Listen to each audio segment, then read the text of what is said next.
Hello my dear friends, कैसे हैं। उम्मीद है आप सब अच्छे होंगे। दोस्तों, आज इस वीडियो में हम बात करने वाले हैं एक बहुत ही शानदार वैकेंसी के बारे में, जो कि NPCIL यानी nuclear power corporation of India limited, इसमें जो वैकेंसीज आई हुई हैं उसके बारे में आज इस वीडियो में बात करेंगे। उम्मीद है ये वीडियो आपको बहुत ही पसंद आने वाली है। आप वीडियो में अंत तक ज़रूर बने रहिए। आइए दोस्तों, शुरू करते हैं आज की हमारी वीडियो। इस वीडियो में हम इस वैकेंसी से संबंधित सभी क्वेश्चनों के बारे में जानने का प्रयास करेंगे, जैसे किस तरीके से इसको अप्लाई करना है, क्या क्या योग्यताएं होंगी, किन पोस्टों के लिए वैकेंसी आई हुई है, कितनी वैकेंसीज किस पोस्ट में है। तो इन सभी बातों के बारे में इस वीडियो में विस्तार से हम डिस्कस करेंगे, तो वीडियो में अंत तक ज़रूर बने रहिएगा।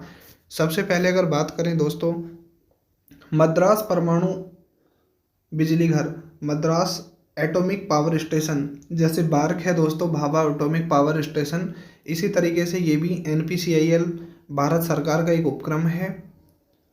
मद्रास परमाणु बिजली घर, तो कलपक्कम चेंगलुपट्टू, जो कि एक तमिलनाडु का ज़िला है दोस्तों, डिस्ट्रिक्ट है, इसमें ये वैकेंसी आई हुई है। इसका अगर बात करें नोटिफिकेशन की, तो 14 दिसंबर 2023 आज ही का ये नोटिफिकेशन है दोस्तों। आप सभी इसमें आवेदन कर सकते हैं। तो आइए देखते हैं क्या क्या वैकेंसी हैं। और अगर बात करें अंतिम तिथि की, तो 5 जनवरी 2024 इसकी अंतिम तिथि है। 5 जनवरी तक आप इसमें आवेदन कर सकते हैं। इसमें जो वैकेंसी है दोस्तों, वो 4 तरीके की वैकेंसी आपको इसमें देखने के लिए मिलेंगी। पहली तो है दोस्तों टेक्नीशियन बी की पोस्ट के लिए इसमें वैकेंसी है। इसके बाद इसमें वैज्ञानिक सहायक की वैकेंसी है। वैज्ञानिक सहायक की वैकेंसी 2 तरीके की है दोस्तों। एक तो वो जो विज्ञान विषय के कैंडिडेट है जिनमें आवेदन कर पाएंगी, और दूसरी वैकेंसीज हैं जो डिप्लोमा होल्डर्स के लिए हैं, जो कि इंजीनियरिंग डिप्लोमा होल्डर हैं उनके लिए हैं। और इस तरीके से सहायक ग्रेड फर्स्ट, वैज्ञानिक सहायक C, इस तरीके से ये वैकेंसी इसमें है। तो आइए देखते हैं। सबसे पहले टेक्नीशियन बी की पोस्ट के लिए, तो इसमें टोटल अगर वैकेंसी की बात करें दोस्तों, 31 वैकेंसीज इसमें हैं, जो कि सभी कैटेगरियों की वैकेंसी हैं। इसमें 28 नई वैकेंसी आई हैं, और पिछली जो वैकेंसी थी बैकलॉग, वो 3 वैकेंसी, इस तरीके से टोटल 31 वैकेंसीज इसमें हैं।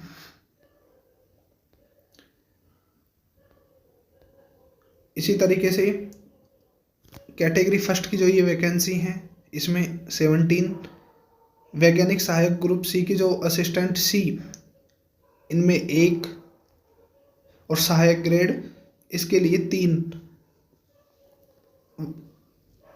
3 वैकेंसी, और पिछला बकाया 1, तो टोटल 4 वैकेंसी जिसमें हैं। इस तरीके से ये वैकेंसियाँ हैं दोस्तों। इसमें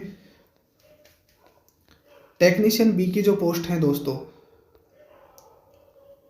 टेक्नीशियन बी की पोस्ट में 2 प्रकार की वैकेंसी हैं। एक तो है प्लांट ऑपरेटर की, और दूसरी है दोस्तों मेंटेनर की। तो प्लांट ऑपरेटर के लिए इसमें टोटल 8 वैकेंसी हैं, जिसमें 3 जनरल की पोस्ट के लिए, EWS कैटेगरी के लिए 1, SC के लिए 1, और OBC के लिए 2। इस तरीके से इसमें वैकेंसी हैं। फीटर की पोस्ट के लिए, जो मेंटेनर की पोस्ट है दोस्तों, उसमें फीटर, उपकरणीकरण इलेक्ट्रॉनिक मैकेनिक यानी इंस्ट्रूमेंटेशन इलेक्ट्रॉनिक मैकेनिक, ये ट्रेड हैं। इलेक्ट्रीशियन, प्लम्बर, वेल्डर, कारपेंटर, इस तरीके से जो 31 वैकेंसी है दोस्तों, वो टेक्नीशियन बी की पोस्ट के लिए वैकेंसी हैं। इसके बाद जो विज्ञान विषय के कैंडिडेट जिनमें आवेदन कर पाएंगे, जो स्नातक पास कैंडिडेटों के लिए है, तो वो दोस्तों भौतिकी रसायन यानी फिजिक्स केमिस्ट्री जिनके पास में मुख्य सब्जेक्ट के रूप में रहा है, उन कैंडिडेटों के लिए जिन्होंने इनसे BSc कर रखी है, उनके लिए हैं 4 वैकेंसी। यांत्रिकी और जो इंजीनियरिंग की पोस्ट हैं दोस्तों, जिन्होंने डिप्लोमा कर रखा है, डिप्लोमा होल्डर के लिए, तो डिप्लोमा होल्डर में यांत्रिकी के लिए 6 पोस्ट, इलेक्ट्रिकल के लिए 3, और उपकरणीकरण इलेक्ट्रॉनिक इनके लिए 4। इस तरीके से 17 वैकेंसी जिसमें हैं दोस्तों। और वैज्ञानिक सहायक C, इसके लिए 1 पोस्ट है। संरक्षा पर्यवेक्षक की सहायक ग्रेड फर्स्ट, इसमें असिस्टेंट ग्रेड फर्स्ट के लिए 1 वैकेंसी, सहायक grade first, assistant grade first इसके लिए 2। इस तरीके से इसमें टोटल 4 वैकेंसी हैं। एजुकेशन क्वालिफिकेशन की, तो दोस्तों जो टेक्नीशियन बी की पोस्ट है उसमें जो संयंत्र प्रचालक यानी प्लांट ऑपरेटर की पोस्ट है उसके लिए न्यूनतम कुल 50% अंकों के साथ विज्ञान शाखा, भौतिक विज्ञान, रसायन विज्ञान तथा गणित विषयों के साथ में उच्चतर माध्यमिक प्रमाण पत्र यानी 10+2 या भारतीय विद्यालय प्रमाण पत्र होना चाहिए। दोस्तों जो प्लांट ऑपरेटर की पोस्ट है उनके लिए 10+2 होना चाहिए, और वो भी फिजिक्स, केमिस्ट्री और मैथ्स में जिनके 50% अंक होने चाहिए, और 12वीं में फिजिक्स, केमिस्ट्री, मैथ होने चाहिए, पीसीएम उनके पास होना चाहिए, तो वही कैंडिडेट इसमें आवेदन कर सकते हैं। इसके अलावा कम से कम माध्यमिक विद्यालय प्रमाण पत्र एसएससी यानी 10th स्तर की जो परीक्षा है उसमें एक विषय के रूप में अंग्रेजी आपके पास होनी चाहिए। तो ये योग्यता थी दोस्तों प्लांट ऑपरेटर की पोस्ट के लिए। अगर बात करें मेंटेनर की जो पोस्ट हैं जिसमें अलग अलग आईटीआई ट्रेड से पास किए हुए कैंडिडेट आवेदन करेंगे, तो जैसे कि फीटर की पोस्ट है, तो इन सभी के लिए जितनी भी पोस्ट हैं दोस्तों ट्रेड मेंटेनर की जो पोस्ट हैं उनके लिए 10th पास होना चाहिए, और 10th में विज्ञान और मैथ जो विषय है उसमें 50% अंक आने अनिवार्य हैं, यानी विज्ञान में भी 50% अंक और जो मैथ है उसमें भी 50% अंक आने अनिवार्य हैं। इसके अलावा जिस भी ट्रेड से आप आवेदन करेंगे उससे संबंधित 2 वर्ष का आईटीआई का सर्टिफिकेट आपके पास होना अनिवार्य है। यदि आपके पास 2 वर्ष का सर्टिफिकेट नहीं है तो जो भी ट्रेड हैं जिनका पाठ्यक्रम 1 वर्ष का होता है तो उन कैंडिडेटों को 1 वर्ष के पाठ्यक्रम का जो उनका सर्टिफिकेट है उसके पश्चात 1 वर्ष का एक्सपीरियंस सर्टिफिकेट इसके साथ में लगाना होगा, और इसके अलावा आप अप्रेंटिसशिप भी इसमें 1 साल का लगा सकते हैं। इस तरीके से 10वीं पास, 10वीं में विज्ञान और गणित विषय में 50% अंक, इसके साथ ही 2 वर्ष का आईटीआई का सर्टिफिकेट इसके साथ हमें लगाना है। सभी ट्रेडें जैसे fitter, instrumentation, electronics, mechanic, electrician, plumber, welder, carpenter, ये सभी जो पोस्टें हैं दोस्तों ये मेंटेनर की पोस्ट हैं, तो ये टेक्नीशियन बी की पोस्ट हैं। इनका शारीरिक मापदंड बताया गया है दोस्तों। न्यूनतम वजन 45.5 किलोग्राम होना चाहिए, न्यूनतम हाइट 160 सेंटीमीटर होनी चाहिए, तो इस तरीके से इसमें ये दिया गया है। इसके बाद जो विज्ञान स्नातक पास की जो वैकेंसीज हैं दोस्तों विज्ञान विषय के लिए, तो उनमें के पास जो भी कैंडिडेट विज्ञान विषय से इसमें आवेदन करेंगे तो फिजिक्स, केमिस्ट्री उनके पास होना चाहिए, बीएससी की हुई होनी चाहिए उन्होंने इससे, और न्यूनतम 60% अंकों के साथ, यानी जो बीएससी होगी दोस्तों न्यूनतम 60% अंकों के साथ बीएससी उन्होंने की हुई होनी चाहिए। और मुख्य विषय के रूप में भौतिकी और अन्य विषय के रूप में रसायन शास्त्र, यानी मुख्य विषय के रूप में तो फिजिक्स और अन्य विषय के रूप में आपके पास में गणित, केमिस्ट्री या फिर इलेक्ट्रॉनिक तथा कंप्यूटर विज्ञान, इनमें से कोई भी हो सकता है। इसके अलावा मुख्य विषय के रूप में रसायन शास्त्र और अन्य विषय के रूप में भौतिकी, गणित, सांख्यिकी, यानी इन सभी में से आपके पास जो भी हो आप सभी इसमें आवेदन कर सकते हैं दोस्तों। और जो इंजीनियरिंग में डिप्लोमा धारक कैंडिडेट हैं उनके लिए यांत्रिक का जिनके पास में डिप्लोमा है दोस्तों, तो यांत्रिकी, अभियांत्रिकी, मरम्मत व अनुरक्षण, यांत्रिकी अनुरक्षण, यांत्रिक वेल्डिंग तथा सीट मेटल अभियांत्रिकी, यानी इनसे संबंधित इंजीनियरिंग में डिप्लोमा उनके पास में होना चाहिए। जो भी कैंडिडेट यांत्रिकी यानी मैकेनिकल से इसमें आवेदन करेंगे तो और उनके पास में 60% अंकों के साथ 10th होना चाहिए, और दूसरे वर्ष में AICTI द्वारा अनुमोदित 2 साल का डिप्लोमा उनके पास में होना चाहिए, यानी उनका रजिस्टर्ड डिप्लोमा होना चाहिए दोस्तों। इसके बाद जो इलेक्ट्रिकल की ट्रेड हैं, जो भी डिप्लोमा धारक इलेक्ट्रिकल ट्रेड से आवेदन करेंगे उनके पास में 60% अंकों के साथ डिप्लोमा होना चाहिए। विद्युत अभियांत्रिकी में विद्युत तथा इलेक्ट्रॉनिक्स, यानी अलग अलग जो दिए गए हैं विद्युत पावर सिस्टम, इनमें से किसी में भी 60% अंकों के साथ में डिप्लोमा होना चाहिए। इसके अलावा जो इलेक्ट्रॉनिक्स और इंस्ट्रूमेंटेशन है उनमें भी 60% अंकों के साथ डिप्लोमा उसके पास होना चाहिए। और डिप्लोमा ये जो दिखाए गए हैं इलेक्ट्रॉनिक्स अभियांत्रिकी इनमें से हो सकता है। तो जो भी कैंडिडेट इसके लिए एलिजिबल हैं दोस्तों वो सभी इसमें आवेदन करें। और इसमें लिखा गया है 10वीं प्लस ITI के बाद प्रवेश के माध्यम से दूसरे वर्ष के डिप्लोमा वाले अभ्यर्थी इसमें पात्र नहीं होंगे, यानी इसमें डिप्लोमा अलग से होना चाहिए। SSC या HSSC स्तर की परीक्षा में एक विषय के रूप में अंग्रेजी आपके पास होना चाहिए। ये तो सभी इसमें हो गई दोस्तों एजुकेशन क्वालिफिकेशन। और वैज्ञानिक सहायक C की यानी जो सुपरवाइजर की पोस्ट है उसके लिए 12th के बाद AICTI द्वारा अनुमोदित यांत्रिक, विद्युत, सिविल, रसायन तथा उत्पादन की विधा में न्यूनतम 50% अंकों के साथ में अभियांत्रिकी में 3 साल का डिप्लोमा कैंडिडेट के पास होना अनिवार्य है। और सहायक grade first, assistant grade first की जो वैकेंसीज हैं उनमें न्यूनतम कुल 50% अंकों के साथ किसी मान्यता प्राप्त विश्वविद्यालय संस्था में कोई भी स्नातक की उपाधि होनी चाहिए। और उनका जो स्किल टेस्ट होगा दोस्तों उसमें जो अनिवार्य आवश्यकता होंगी जैसे टंकन परीक्षा होगी यानी टाइपिंग टेस्ट होगा, उसमें 30 शब्द प्रति मिनट की गति से अंग्रेजी में टाइपिंग होनी चाहिए। कंप्यूटर प्रवीणता परीक्षा होगी और अभ्यर्थी को MS विंडोज़ ऑपरेटिंग सिस्टम वगैरह इन सभी की जानकारी होनी चाहिए। और कम से कम 6 महीने की अवधि का प्रमाण पत्र पाठ्यक्रम उत्तीर्ण का इसमें होना चाहिए। काफ़ी बड़ा नोटिफिकेशन दोस्तों ये है। तो मेन जो इसकी बातें हैं उसी पे हम चर्चा करेंगे।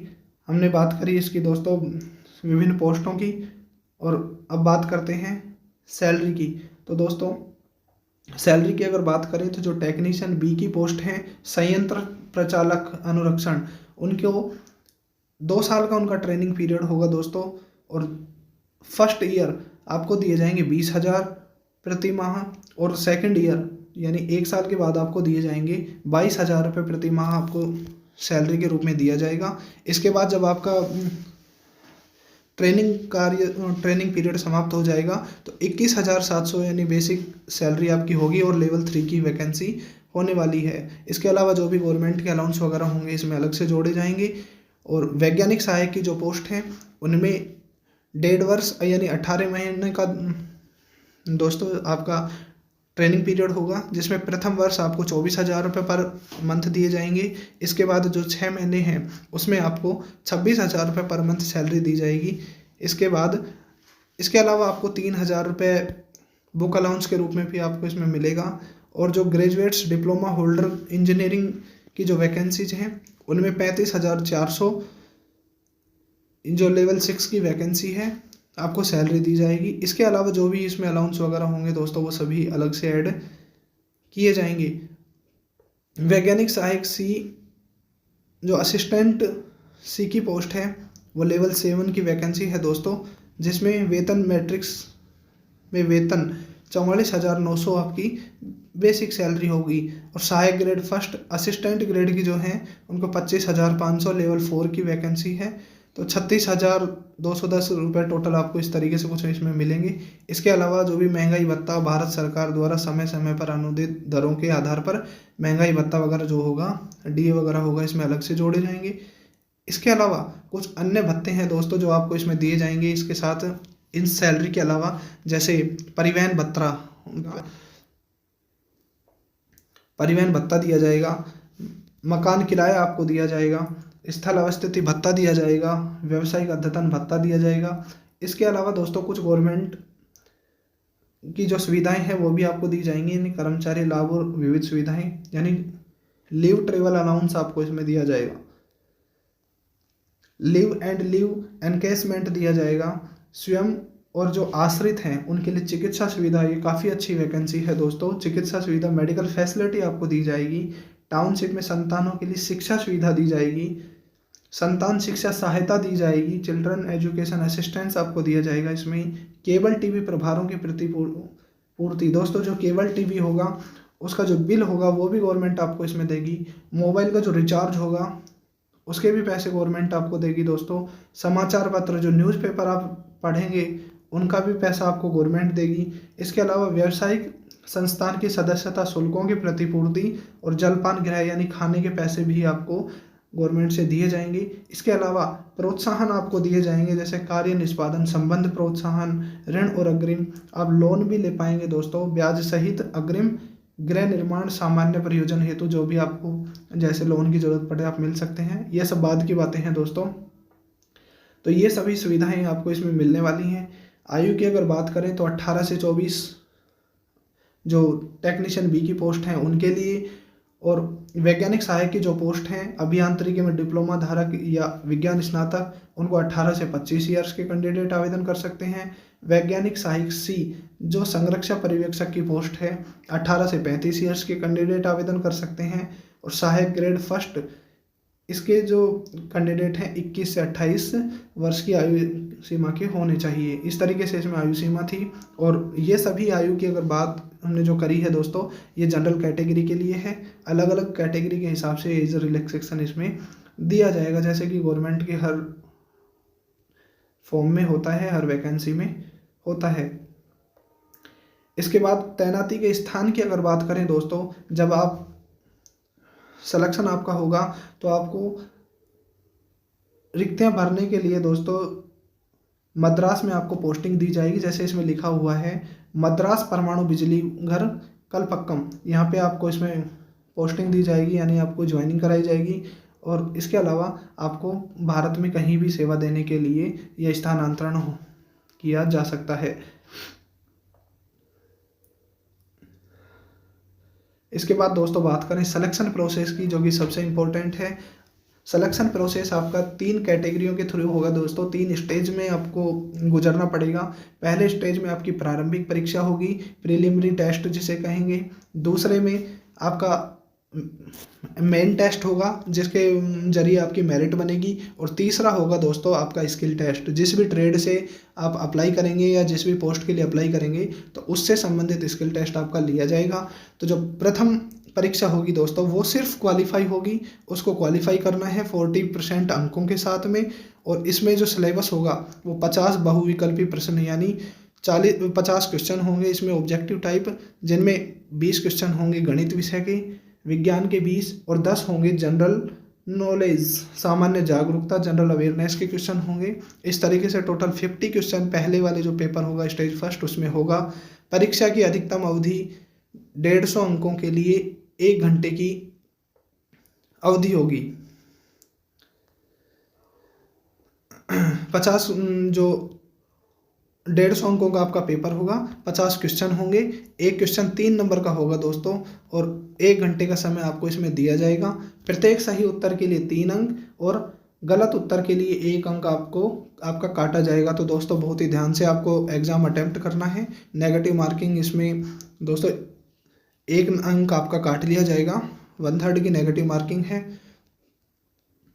और जो परीक्षाएं होंगी दोस्तों आपकी दोनों स्टेजों की परीक्षाएं, जैसे स्टेज फर्स्ट और स्टेज सेकंड, दोनों की परीक्षाएं एक ही दिन होगी दोस्तों। और दोनों परीक्षाओं के बीच में आपको 120 मिनट के अंतराल पर एक ही दिन में परीक्षा करा ली जाएगी। मतलब 2 घंटे के अंतराल में आपसे दोनों परीक्षा ली जाएंगी, स्टेज फर्स्ट और स्टेज सेकंड।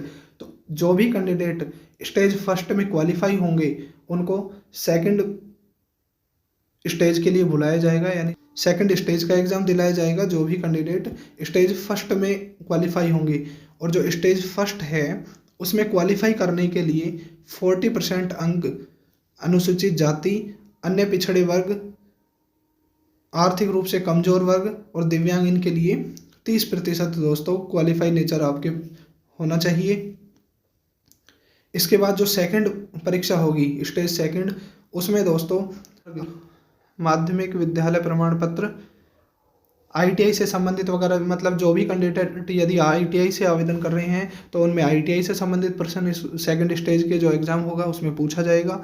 जो स्नातक स्तर पर आवेदन करेंगे उनसे स्नातक से संबंधित क्वेश्चन पूछे जाएंगे, और जो डिप्लोमा से संबंधित आवेदन करेंगे तो उनसे डिप्लोमा संबंधित क्वेश्चन पूछे जाएंगे। इसमें भी 50 क्वेश्चन होंगे दोस्तों जो कि ऑब्जेक्टिव टाइप होंगे, और प्रत्येक सही उत्तर के लिए 3 अंक और गलत उत्तर के लिए 1 अंक काटा जाएगा। परीक्षा की अवधि 2 घंटे होगी, यानी जो पहले वाला स्टेज था उसके लिए आपको 1 घंटे का समय दिया गया था और इसमें आपको 2 घंटे का समय दिया जाएगा। तो ये बहुत ही इम्पोर्टेंट एग्जाम होगा दोस्तों, जिसके हिसाब से आपकी मेरिट बनेगी। इसके बाद जो भी कैंडिडेट सेकंड चरण में पास होंगे, क्वालिफाई होंगे, उनको स्किल टेस्ट के लिए बुलाया जाएगा। जिस भी ट्रेड से आप अप्लाई करते हैं उसी से संबंधित आपका स्किल टेस्ट इसमें लिया जाएगा। 1:5 के अनुपात में बुलाया जाएगा दोस्तों आपको। तो ये इन सभी बातों से संबंधित जानकारी थी। इसकी अंतिम तिथि जो है दोस्तों 5 जनवरी 2024 है। तो तब तक आप सभी इसमें आवेदन कर सकते हैं। यदि आपको ये वीडियो अच्छी लगी हो तो कमेंट में ज़रूर बताना और आप सभी इसको आवेदन करें। मिलते हैं दोस्तों नेक्स्ट वीडियो में। आप हमारे चैनल पे यदि नए हैं तो चैनल को सब्सक्राइब अवश्य कर लीजिए, ताकि इसी तरीके से गवर्नमेंट जॉब से रिलेटेड वीडियो आपको मिलते रहें।